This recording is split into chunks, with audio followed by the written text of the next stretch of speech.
Le 2 janvier 2020, effectivement, nous sommes venus ici avec les personnalités qui sont autour de moi prendre le contrôle du terminal conteneur sur les hautes instructions du gouvernement.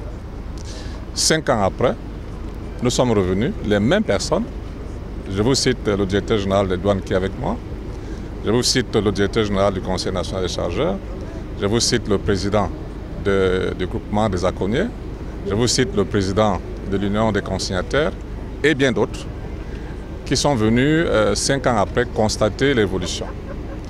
Et nous avons eu la satisfaction de constater, avec la présentation qui a été faite par le directeur général de la RTC, que les espoirs que nous avons mis dans cette installation ont été remplis et atteints. Nous avons vu les travaux qui ont été réalisés, les terre-pleins qui ont été construits, des équipements qui ont été acquis, un personnel qui est totalement motivé, un système d'opération qui est entièrement automatisé. On peut aujourd'hui dire que nous avons rempli l'objectif que le gouvernement nous a assigné. Il s'agit d'anticiper. Vous savez, l'évolution du commerce donne à constater que dans les 10 prochaines années, les volumes qui sont opérés au niveau du port de Douala vont augmenter.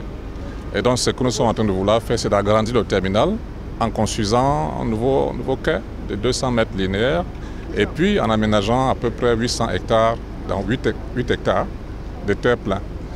Nous sommes également en train de moderniser les opérations en faisant en sorte qu'il n'y ait plus de personnes qui font de la manipulation, que tout soit fait par des machines. Vous avez vu vous-même les résultats au plan financier.